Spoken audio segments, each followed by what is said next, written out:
Greetings, ladies and gents, and welcome to this latest edition of Tales from Outer Space, where I take stories from across the internet and read them for your entertainment. This particular story is called Human Decency, written by JohnGaldt. They didn't use plates, wipe their boots, clean up their trash, and what's worse, they didn't set his floor on fire. Six gripped his mop tight while staring at the flame. He had tried sweeping around their camp, but the customers didn't like that. They eventually rose and started to leave.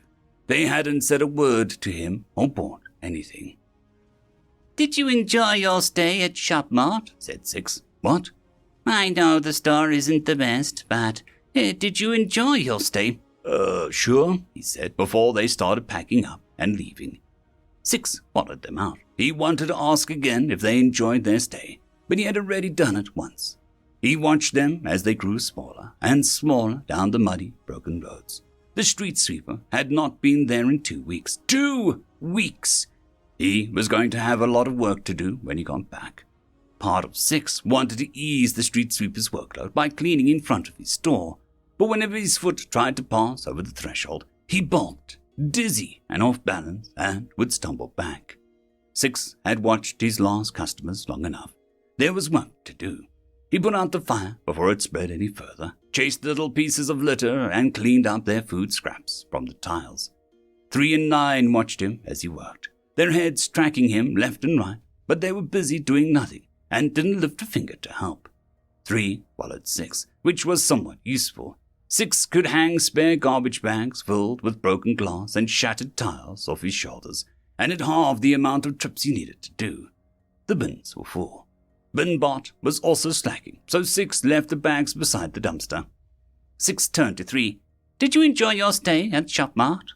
He knew 3 wouldn't answer, and he didn't, but he liked to think that 3 enjoyed himself, albeit silently. It had been a long time since they had a customer. He cleaned the slowly building debris, humming to himself, as he hauled lumps of concrete only for them to rip through the bags. He had to carry them outside along with the sheet metal and insulation. Mopping was getting harder by the day. There would be new cracks and the endless ash that rained down. The moment his mop touched that ash, it would turn to long black smears, and he would need to fill his bucket from another puddle. He found 9 under a pile of rubble. He hadn't moved since the customers left, and though he was dented and broken, he still clung to his mop with all his might. 6 couldn't fix 9, and 3 wouldn't help. 6 didn't know how to clean, though, so he cleaned 9 as best he could, and sat with him in the maintenance room. 3, if maintenance shows up, make sure they do get to 9 first. We both need a fix, but 9 needs it more," said 6. 3 stared at him, as he always does, but then he turned, his head tracking from 6 to 9 and then back. He dropped his mop and turned around. Seeing the state of 9 must have snapped him out of it. This is what happens when the store is in such a state. It's a hazard. He followed 3 out. Yes, there was work to do, but this was a momentous occasion.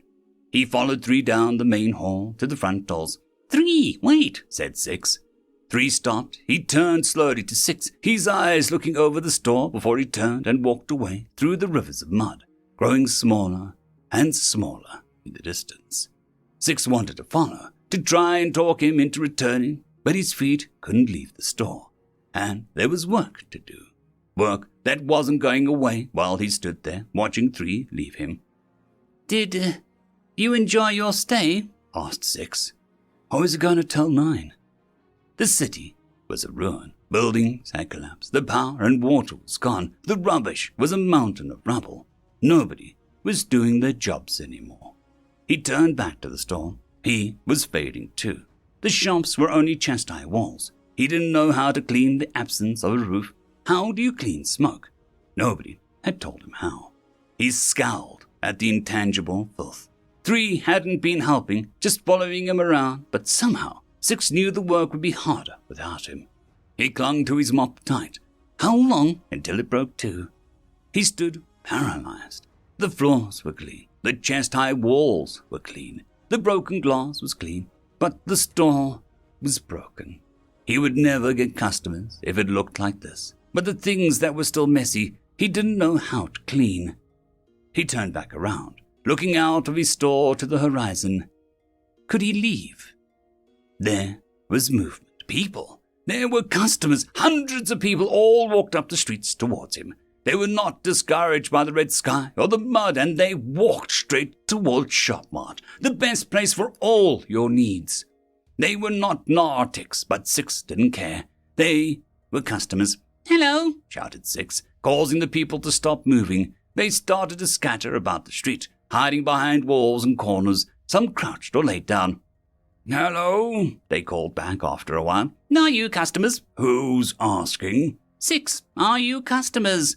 There was a moment of quiet before they answered, "Yes." 5 of them walked towards Six, still pointing their tools, but the one at the front lowered his.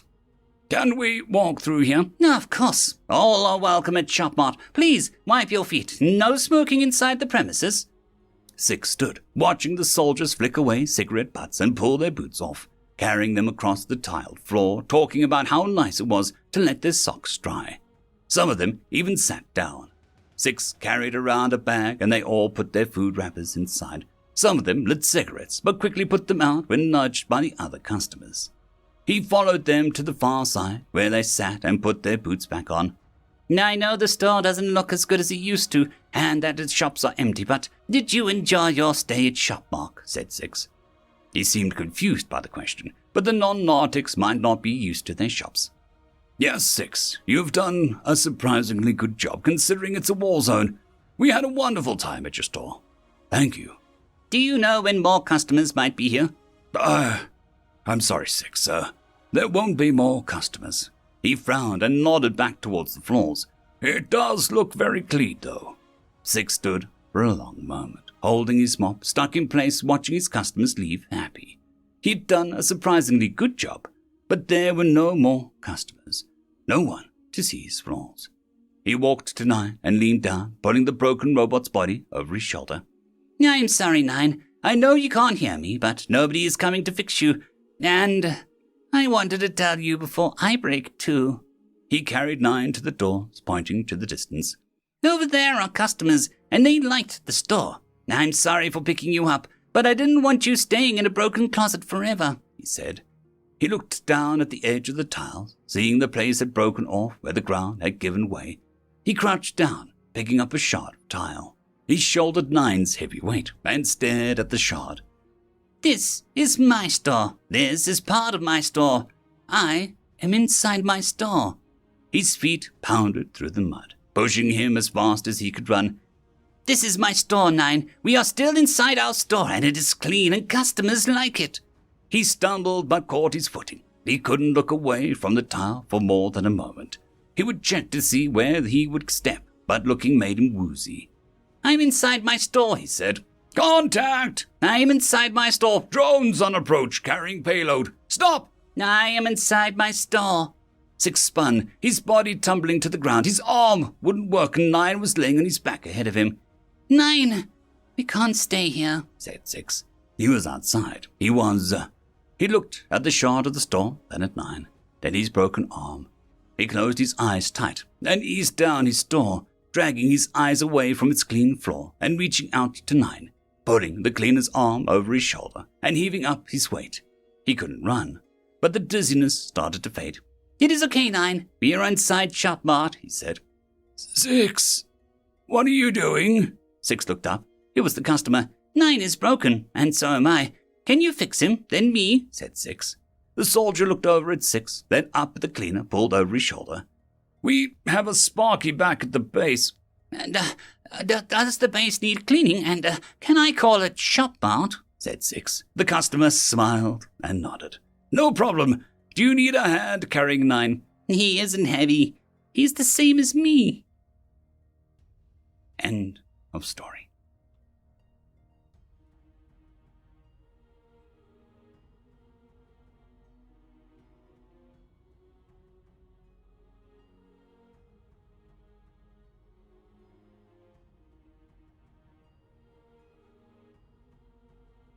I'd quickly like to thank the T5 peeps: Vitmori, Terran on Air, Cold War Boomerwaffen, Severin Cerberus, Red Panda 121, Leslie 517, Bushmaster 177, Casper Arnholtz, Cam Maxwell, Lightsjock, Dragzoon WRE, Lord Azrakal, and Arcadian. Thank you.